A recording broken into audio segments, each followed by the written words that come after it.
Three, two, one.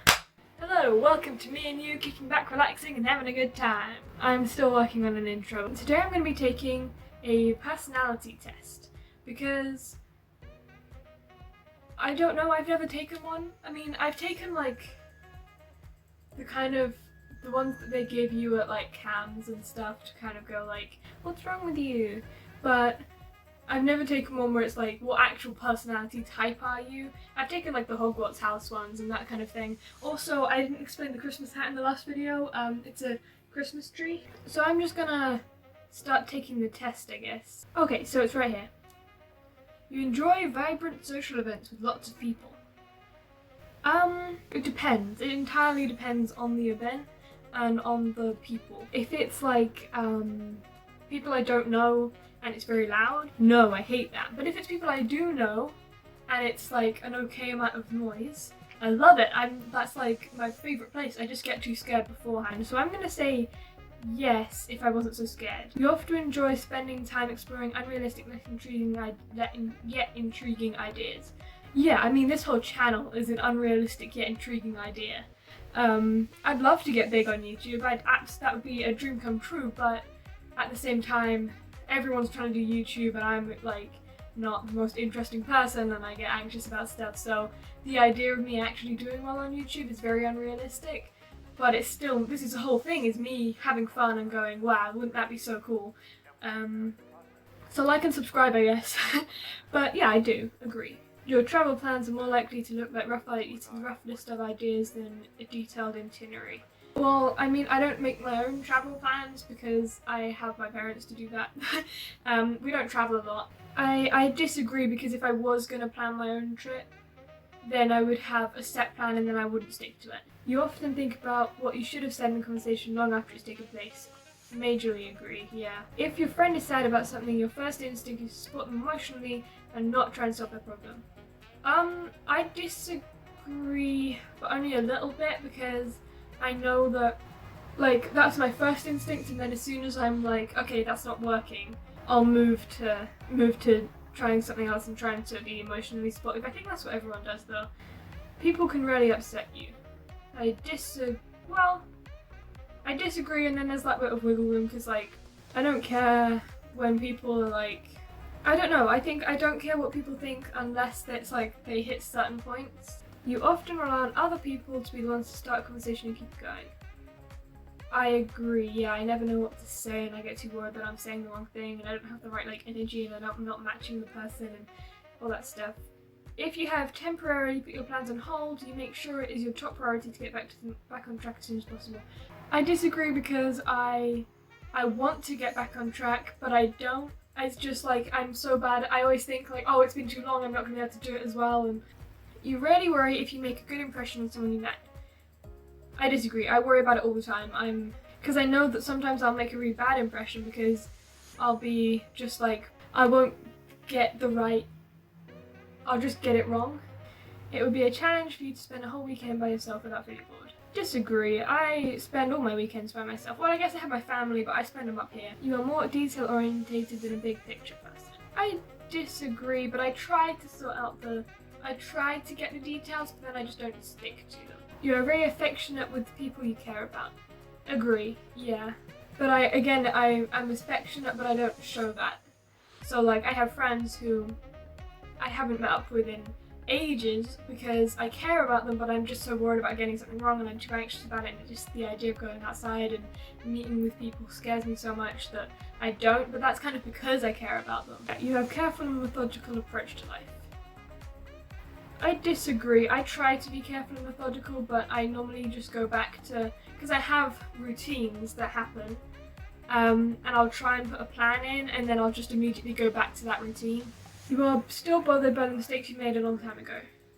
Agree. At parties and similar events, can mostly be found further away from the action. Again, it depends. I'm quite a outgoing person when I'm not anxious. Like, I'm super extroverted unless I'm anxious. So if I'm in a situation where it's with people that I'm not anxious with, then I'm like right in the center of everything that's happening, and you know, like I'm just trying to be with everyone and encourage everyone else, and it's all very much like part of the crowd. And then But then if I'm anxious, then I'll be like crying in a corner. So I would say I agree unless I'm anxious. You often find it difficult to relate to people and who let their emotions guide them. I do.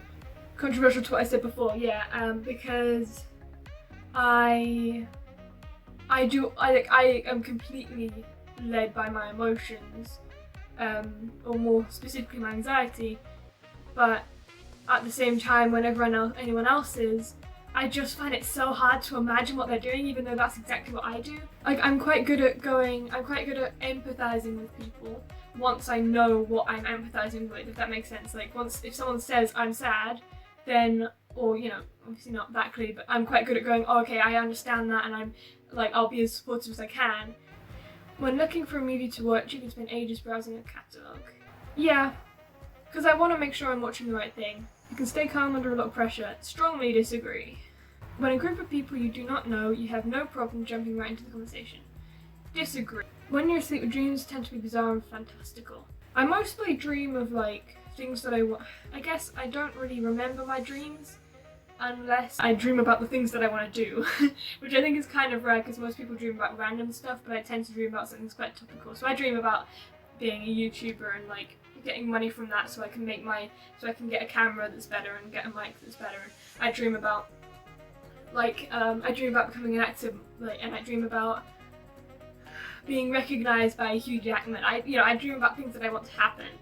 So they're not necessarily bizarre in that they match up with my life in terms of what I want, but they're definitely fantastical in that they're fantasies, because I don't actually necessarily believe that's going to happen. Unless you like and subscribe, but you'll see yourself as a more realistic visionary. Disagree, I think I'm not very realistic. You find it easy to empathise with the person who's gone through something you never have. Yeah, I do. Your personal work style is closer to spontaneous bursts of energy than organised and consistent efforts. Yeah, I agree, because with school I'm quite methodical in when I'm working, but with YouTube, it's very bursts of energy. Your emotions control, yeah, they do. Emotions control you more than you control them. Agree. After a long, exhausting week, a fun party is what you need. Not if it was long and exhausting. Other. Determine your avatar, okay, cool. Wait, what are they gonna put for? What if it's the avatar then? Mediator. Oh, that sounds awesome. Okay. Mind. 41% introverted. Fair enough. I guess at the moment that's how it is. When I'm not anxious, I'm quite of an extrovert, but when I am anxious, you're right, I'm very introverted. Energy. I'm intuitive rather than observant. Wow, a lot. You are feeling over thinking. You are prospecting over judging. Sure. I am turbulent rather than assertive in my identity. Sure. No thanks. I don't want to copy. Okay. So what am I up to? Seem quiet or even shy, but they have vibrant, passionate inner lives. Because they make up such a small portion of the population, people with this personality type may sometimes feel misunderstood and out of step in the world. Fortunately, their caring nature can help them create and sustain deep relationships with their loved ones. Aw, that's nice. So yeah, I guess this is, like, on the outside I seem so introverted and so, like, tiny in terms of, like, how I act, but on the outside I'm yelling. I'm, like, so excited about everything. Let's see who I'm like. Yeah, mediators you may know. R.J. Tolkien, I love Tolkien. William Shakespeare, yes! Alicia Keys. Tom Hiddleston. So I ran out of space on my phone before I could finish the video, but leave a like if you liked it, subscribe if you didn't, and I'll see you in the next video. Bye!